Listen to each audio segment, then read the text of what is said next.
Welcome to The Dreamboat. This is where we explore everything to do with dreams. We are sponsored by the DRI, Centre for Dream Studies, and you can find out more about our work in the show notes. You can join us here every fortnight or at one of our dream courses, workshops, or retreats. Thank you for coming on board. So, different faiths and religions have always been intrigued by the dreaming life, with it often being seen as a gateway or portal to the divine. Our relationship with dreaming obviously has an otherworldly feel, and so helps us relate the process to something that is arguably powerful and mystical. Today, our guest is Dr. Nigel Hamilton, who's been on the podcast a couple of times before. He himself is a Sufi leader, and some of you might know has been and was the founder of our sponsor, the DRI. And we're welcoming Dr. Nigel Hamilton in today to talk about a really fascinating subject, the subject of Sufi dreaming. So, Nigel, over to you. Tell me a bit more about why dreaming is so important, I suppose, for the Sufi faith. Well, I think we need to step back a little bit. Dreams seem to be important for most people, at least people who do remember dreams. But what my interest in this subject is that mostly what we talk about is dreams from a psychological point of view. And the psychology has changed from the time of Freud, where dreams were interpreted in terms of the instincts, coming to terms with people's instincts and drives, all the way through to Carl Jung, where Carl Jung started talking about dreams that go beyond the personal. He called them archetypal dreams. And yet Jung never actually finally revealed, and not until many, many years after his death, his actual mystical experiences of dreams, which, of course, coincide with much of what we talk about in Sufism. And so my interest in dreams, therefore, stems from the fact that it's not just why do we dream, but dreams can carry us beyond the psychological. That's what's interesting. And in Sufism, there is a way of doing that. And they call that the way of the inner school, the esoteric training, which you receive a guide and you're put through a series of stringent retreat practices.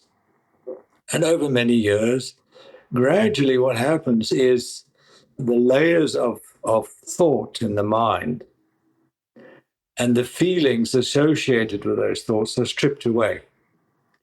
And at a certain point, one begins to so-called really experience the transpersonal. You are beginning to move beyond your personal self. And in that experience, visions start to come to you. And these visions, you can call them, they might start as being collective visions, but ultimately they become to do with light and what they call angelic. What I could talk about today is, first of all, just to clear up a couple of points about Sufism and Islam. You must remember the knowledge of Sufism is an ancient knowledge that preceded the idea of Sufism or the name Sufism. We don't know if it goes back to Egyptian times or even before then. But at the time of Muhammad, when he received his visions and initiation, Muhammad had several followers around him who were literate, and they wrote down what his visions were and what the words that came from his mouth in the revelations. They call those the hadiths, the sayings of Muhammad. And they formed what they call Sufi orders. Hazrat Ali was the first to found the first Sufi order. And all the other Sufi orders began to branch out from that, very much like the Christian idea of the Carmelites and the Benedictines and so on. Now, and usually each Sufi order was founded through somebody who had a vision, a powerful vision. Now, for many years, in fact, centuries, the Sufis were highly regarded in Islamic society. There's very little conflict. But at a certain point, there was a kind of revisioning or going back to the Quran and the original inspirations. And people began to talk about it more literally rather than metaphorically. And this is where the first schisms began between some of the Sufi mystics who began to speak out more loudly about it. And the schism was around, quite simply, can you be at one with Allah through your retreat? And in Islam, the answer is traditionally is you need to do it through the imam or a guide, someone who's appointed as a guide, and that is the only way. Now, and even there, one cannot be at one with Allah. In other words, there's a, like Christianity. The Christians tune into the body of Christ, but they say Christ is the Son of God, see, and therefore splitting Christ off from humanity. And this has created a huge problem, I think, in the religious traditions of Christianity and Islam, certainly, that we're beginning to address today. And one of the greatest Sufis, who really provided perhaps all of the knowledge of imagination and dreams into a doctrine of some 600 books, was Ibn Arabi. He was probably one of the greatest Sufi sheikhs. And he, at the age of 14, had a visitation, a vision, in which the prophets of Israel, Christianity and Islam came to him. And he was so overwhelmed by it, and that a few years later he surrendered his role. He actually was involved in the military in Spain. His father was a general and a governor. And he, like Francis of Assisi, he resigned everything and left and went on his travels.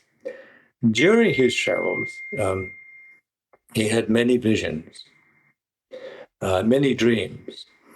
And the ultimate, and I just wanted to say this is where it leads, in the ultimate sense, he said, my beloved came to me in a form that I recognized as myself. And the disturbing thing was, this was not just in the dream, but when he woke up, the beloved was still there in the same room. And he got so frightened, he decided he went to go and eat something, stuff himself with food, to try to sober himself up. And the beloved was still there and watched him. And then wherever he went, he would go to the shops, there was the beloved. So this is the reality of what we call union with the beloved, Allah. See? And that is, now how does that come about? Well, we say through dreams. Yes, that's how it begins. But what are dreams? Now, in Sufism, dreams take place in what we call the interworld. That is the world between the world of spirit, the unseen, the hidden, the unknown world, and the physical world. So imagination, of course, is to do with the mind, but it is the particular faculty of the mind that is mirror-like. And so in these dreams, what happens on retreat is that, when you're involved all day and sometimes all night with your spiritual practices, in prayer, in practice of what they call the Sufi zikr, La ilaha illallahu, there's no God but God. And very certain breath practices. And what you find is, at first, the dreams are very psychological. What you see is a mirror of your inner world. All your anxieties, all your flaws, all the things you're angry about. The baggage. All your baggage, all your perversions, all your everything that is part of the human paradox. You see it. And if you really are sincere, you will realize, and your guide will tell you, not to worry about this. These are things that you need to pay attention to. And actually, it's making a pledge to change. And that will have to take place over many years of retreats, working on yourself. And you get to a certain point when you're on retreat and you're entering the world of imagination, where spirit and the forms of the world meet, what you find is you begin to have what Jung would call archetypal dreams. See? In other words, dreams where you're starting to see something that is, more cosmic, if you like. So they call it collective, like you see a guide figure. Yeah, something that's more, I suppose another word that some people might recognize is something that's more sort of metaphysical, something that's more that's symbolic in some way. Yeah. Well, the guide figure is often not recognized. In other words, it's shadow-like. But as you take that shadow seriously and work with it, and you begin to realize what it's trying to say to you, what happens is that the guide changes form. And the guide starts from, what began with a more negative kind of presentation. But as time goes along, the guide becomes more and more sad, is the word. Sad? Oh, that was not the word I was expecting you were going to say, Nigel. Sad. Why do you think sad? It's something that I'm talking about from my own experience. The sadness, and of course the guide, so for me initially, what was the feminine, the anima. And I would recognize, women in the dreams who were looking sad, or, they'd be around and mysterious, but they looked sad, you see, and sometimes even slightly tearful. And it dawned upon me, this is the longing of the soul, my soul, to go to meet the beloved. Oh, that's lovely. Oh, Rina, what do you make of that? I'm smiling, I'm nodding. Yes, it's the form of the beloved, and it came in the form that you could recognize at that point. And the guide is always a mysterious thing. It's reminded me of the Holy Grail. It comes in a form that's not expected, and yet it will evolve into all its glory once it's understood. So it's beautiful. Wow.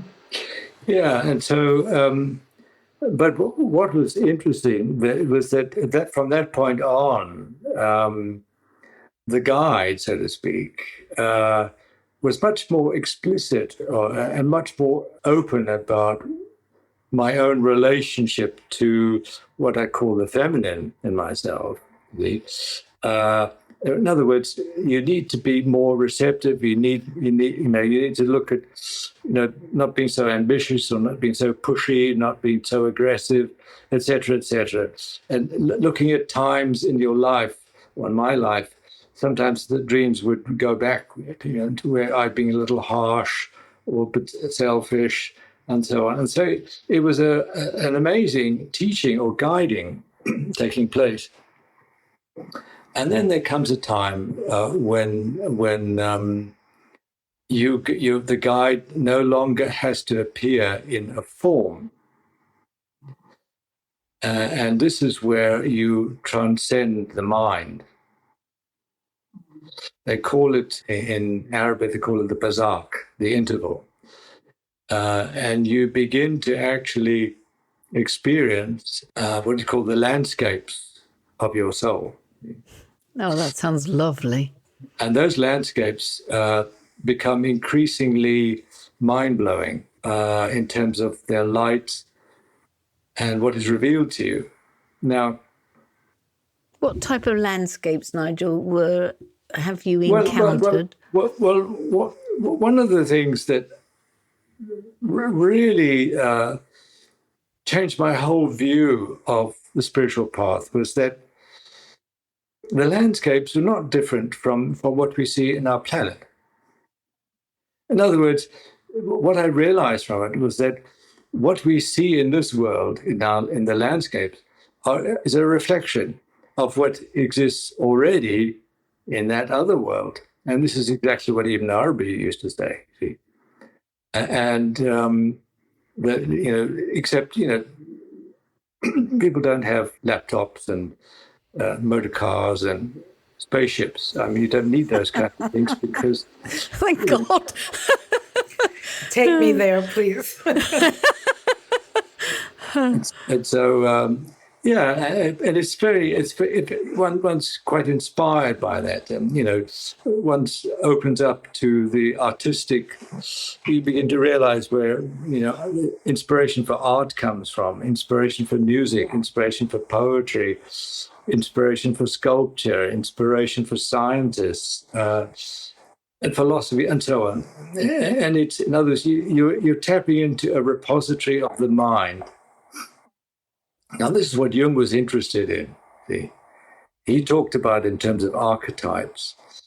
But there comes a time when even that changes, see? And you're still seeing it through the mirror of the dream, or what we call the vision, where, what I call a vision is something that you see in a dream, but when you wake up, it's still there. I was going to ask you, actually, that was one of the questions I was going to ask you. You use dreaming, imagination, and visions almost interchangeably. Are they in the Sufi world, or are there some distinctions between those states? There are distinctions, but they are all, it's all part of a developing process where the mind becomes clearer and clearer of your own stuff at first, and then enabling you to see something of the inner worlds. And then after that, so clear that what is behind the mind is the soul. There you start seeing the landscapes of the soul and the light that is involved in that. And so that's the process. Now, when you start seeing the light, that is when visions begin. Yeah, that's interesting. Yeah. And so, it used to amaze me where you would wake from a dream. It could be a profound dream, or it may not be. It may be a simple dream. You open your eyes, and it's right there in front of you, whether it's nighttime or daytime. Yeah. It's right in front of you, and you can't deny it. And it, of course, if you start thinking about it, it starts to fade. Now, what is most interesting is I've worked with one or two clients in psychotherapy, and they have had the same experience. Now, it's possible to take a person who is really into dreams to that point where they get their own guidance from visions, their own vision. And so you can see where we're heading. And this goes on to pure transcendence, where we're talking about being out of everything that is existential. So that's a quick way of looking at it. Now, there are when you are in this process of going through the imaginal worlds, is the term even Arabi used. The imaginal worlds are the worlds of the dream. You begin to see spirits, or we can call them souls, who are incarnating. They're coming into the world, into life. And you meet souls who have left the earth and moved on. And so this would begin to explain, when I realized it, began to explain to me, of course, that's why, people have dreams of their deceased mother or father or wife or husband or son or friend, whatever, comes to them, often when they are distressed, or it comes to reassure them. And that's a real experience. It's not a fantasy. It's not trying to some kind of psychological compensation for trying to make up for the loss of the physical loss of a loved one. It's a real experience. The Dreamboat is a project of the DRI Centre for Dream Studies. If you're the kind of person who is fascinated by the mystery of dreams and you want to learn more about the transformational power of dream work, check out our workshops, lectures, retreats, and training courses at driccpe.org.uk. Also on the website, you can support the podcast and all of DRI's work by becoming a member for just over £30 a year. That gets you discounts and first access for our ticketed events, as well as access to videos and extra material online. That's driccpe.org.uk, and you can find the link in the show notes. Now back to the podcast. Are you saying that for a Sufi then, if somebody like your mother or your father comes back into a dream in that way, it's their soul that's actually coming back? She appeared to me in the vision, and I was so bowled over. It's like I was in. It started as a dream where I'm sitting in a room, and then she comes into the room. So I get up, and I say, "Sue, it's you." She says, "Nigel." And we hugged each other as though we were hugging in the physical world. Oh, it was a very emotional moment. Yeah. Oh. And I was so moved by that and that she was so well, and she was so happy, and she was not caught up in the trauma of the accident or anything like that. What do you make of that? What's happening, do you think, in these particular moments, Nigel? Well, because there is a heart connection. It's not a mind connection, it's a heart connection. So it's not we're talking about telepathy. We're talking about a feeling of the heart or feeling of the soul. There's a soul connection between us. And so therefore, they're able to reach us, or we're able to reach them, you see. But if there's no connection, then there's no way of doing that, you see. You can fantasize seeing them, but they're not actually really there. And the other vision I had was, you remember, Zahir. I was with him when he was dying of cancer, and he was totally disabled, really struggled. And again, I think it was 2 years ago, I was in this house in a dream, and in the dream, I saw a chair that was turned from the back, and there was someone sitting in it. And Zahir got up. Oh, wow. And as he got up and turned around, not only did I become lucid, but I awoke, and he was right there. Wow. Wow. And I said, "You look so well. How come?" And he smiled, Yes, he says, "I'm so happy." So, we're often told that, one begins to clear all of the baggage of this life, all the beliefs and prejudices, if you're open to it. As you move on, you let go of the Maya, the illusions that you are caught up in this world. So those two instances were examples for me of the kinds of things that the Sufis talked about. Yes. Powerful as well. Because they had really powerful visions. Often they talk about the Prophet Muhammad coming to them. For example, there's a very famous incident where a Sufi who could never be with Muhammad, he lived too far away, but he heard about Muhammad, and he was so enamored with Muhammad and Muhammad's teachings that he had a dream, and in the dream Muhammad appeared to him, and Muhammad initiated him as one of his disciples or followers, and he then became a Sufi teacher and leader. His name was Uwais. And the Oases are a particular group of Sufis, a Sufi order, that they believe in initiation through dream. Through dream. Wow, that would be really interesting, wouldn't it? Gosh. And that's not too dissimilar from, I know in Namibia, the Bushmen, when they the one who has a dream of a praying mantis, when a praying mantis appears to them, that is the sign that they are to train as a sangoma or a healer. Yes. And so it's a similar idea. I was just thinking it's a bit like shamanic dreaming as well.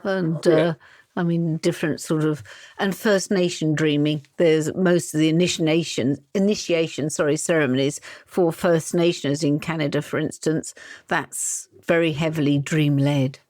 I'm just quite curious in these, the timings or the personal connection to the appearance of Sulavine or Zahir. Did it feel personal in some way, or just to that moment, or is it more of you had reached a space in your practice where you could receive them as guests and as memories? I'm just wondering about the timing and the personal context of the appearance. As we're making this separation between the psychological and the spiritual, how this was. Yeah. Mm-hmm. Yeah. I mean, if I think of attending Sulavine's funeral, that was there was a lot of sadness, and so it was a real psychological experience of loss, and but this experience was totally revivifying for me. And yet it didn't exclude the personal feeling, which is the sense of joy at reconnecting with her, and at the same time, it was astonishing how physical it seemed. Yeah, exactly. Mm-hmm. Yeah, I can still remember the feeling of hugging her. Mm-hmm. You see, so that won't go away. No, that's the embodied experience.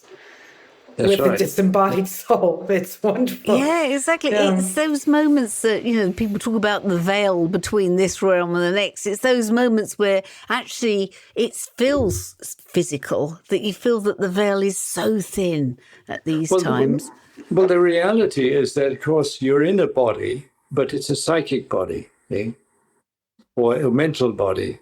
And in order to meet her, you have to be in your own mental body. You have to let go of the corporeal in you.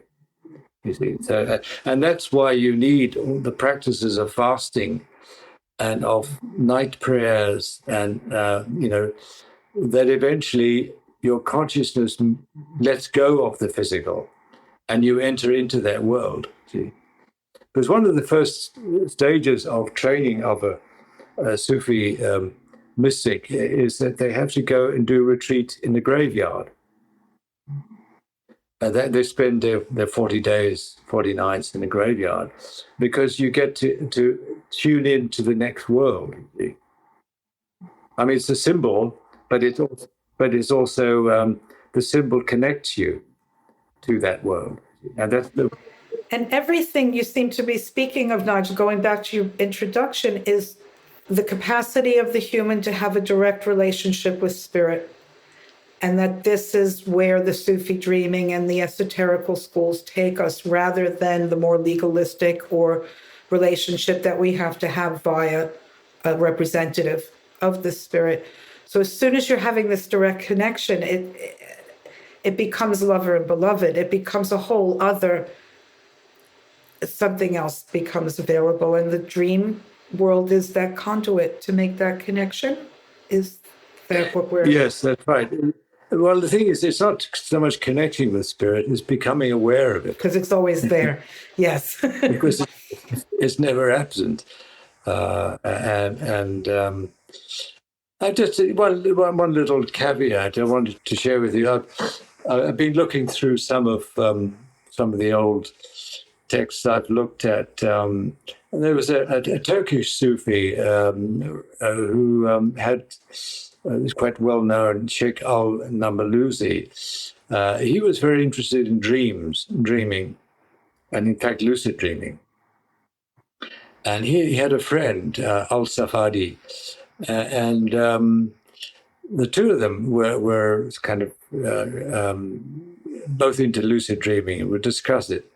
And then I just want to read an actual quote from al-Namaluzi. He said, I saw my friend Ahmad al-Safadi in a dream. He was full of joy to see me, and we embraced. And I said, Sheikh Ahmad, am I asleep or are you? And he replied, neither you nor I are asleep. Very nice. And what actually happened was Namaluzi woke up and ran down the road to his friend's house and knocked on the door. He said, wake up, wake up. He said, I just saw you in the dream. And his friend said, yes, I know, we met. I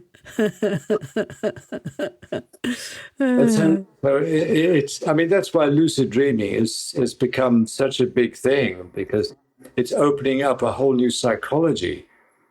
You know, what the mind, we have restricted it so much to the pure psychological. We haven't allowed something which is the witness to the mind, which is what happens when you're lucid. You're looking at your dream. You're looking at yourself. And, you know, you ask yourself the question, well, who am I? You know, that's looking at this. This must be something deeper in me. See?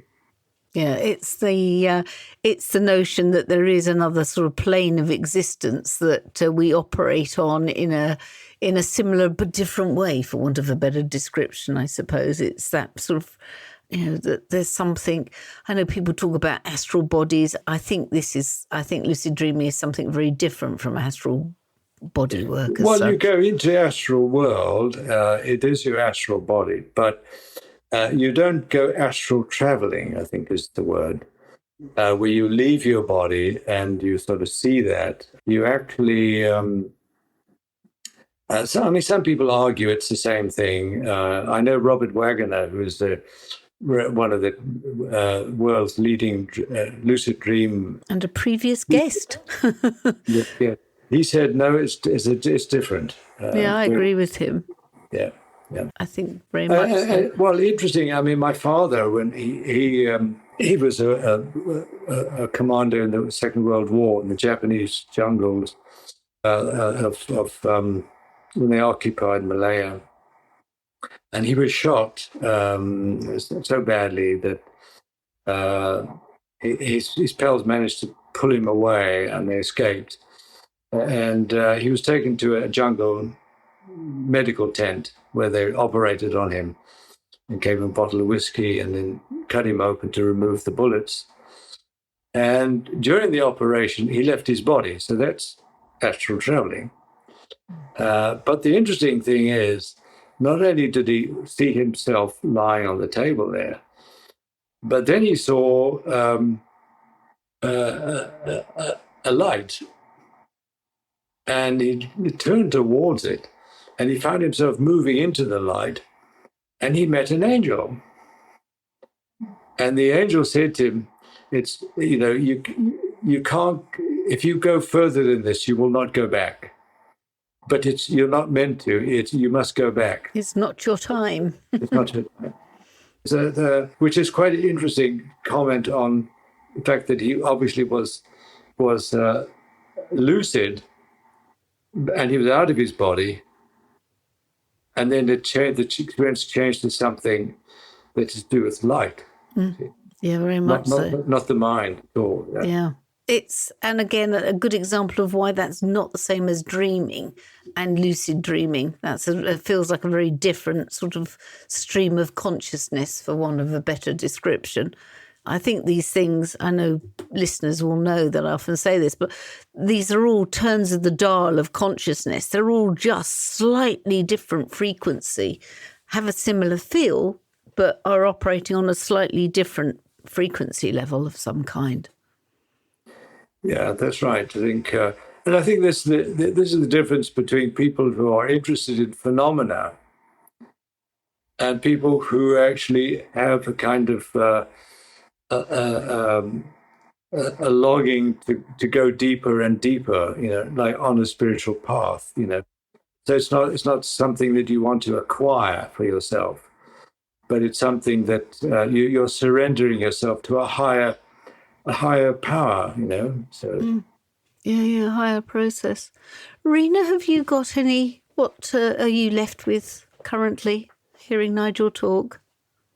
Very much. I got caught on that word phenomenon, of not getting too caught up in the phenomenon and trying to pin it down, but staying with the spirit, with the feeling of what it's bringing you, and because the phenomenon feels to me a little bit of a distraction. But that invitation just to stay with the mood and the feeling that it's bringing to you is really the gift.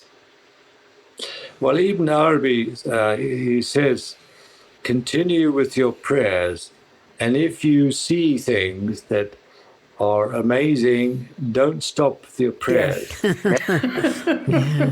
Oh, that looks nice. It's almost like a sort of physical goldfish moment. That looks nice. There are amazing things. I mean, and you can also get deluded into thinking about what your abilities are, and your capacities, and you start talking about it, and people think, oh, you must be you must be a shaman, or you must be this, or must be that.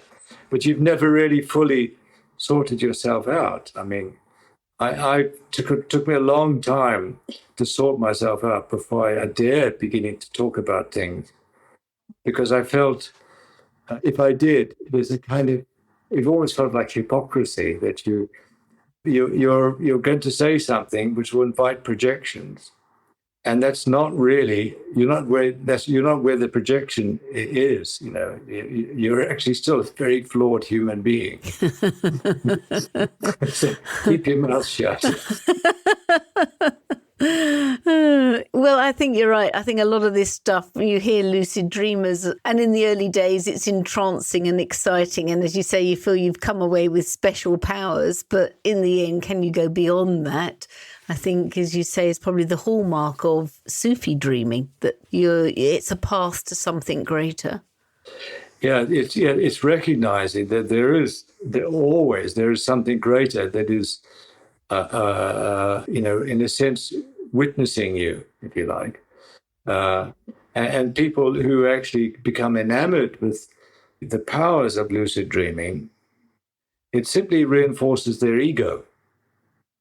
It doesn't change their consciousness, and then they become stuck. I remember having a lucid dream, which I didn't understand. Something was shown to me, and I had to say in the lucid dream, I really don't understand. Please, could you give me some way in which I could understand. And then the dream changed, and it revealed something symbolically that somehow I suddenly got it. Yeah. And A message that you could understand, a symbol that resonated for you.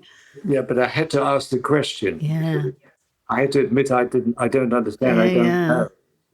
That's lovely, isn't it? And also there's a sense of existential freedom of will in this as well. You know, it's what do you want from this rather than us just serving it up on a plate for you.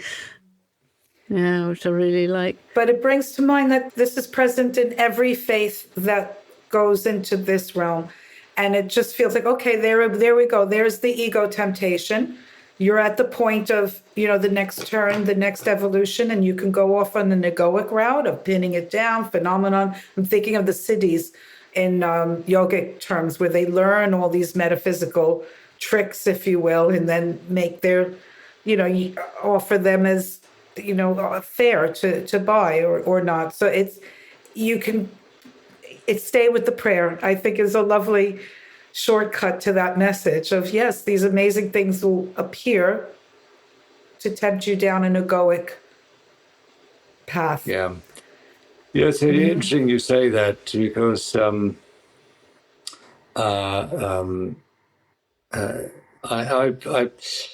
very much like the music of the David Zeller. He was a Hasidic rabbi, a wonderful singer. He was connected with the Sufis in California. That's how I know him. And he had a son who became a rabbi as well. And he was the rabbi at Cambridge University some years ago. And he contacted me, his son contacted me. And he said, I hear you're into dreams and dream work. So I said, yes, that's right. He said, can we do a seminar together at the Hasidic College in North London? So I got to go there and, of course, met all the young trainees. And I talked about Sufism. And then we shared the Sufi dreams, and we heard about the dreams in the Hebrew tradition. And, of course, it was much the same thing. And I think it was quite good for some of the young aspiring rabbis to realize that actually the Sufis weren't aliens or tragically what we see today in the split between, the different faiths it is horrific. But there's a place where we can meet. Yeah. That's a lovely way of putting it. I was thinking that there was a Sufi dreaming expression that I've heard you use before, Nigel, which I thought we could end on, which is that, you said that this is the dream, not the other side. And how does it go again? But, if you think this world is real, you're mistaken. It's as real as the dream in the next world. Oh, lovely. Thank you, Nigel, so much for joining us. It's been an absolute pleasure.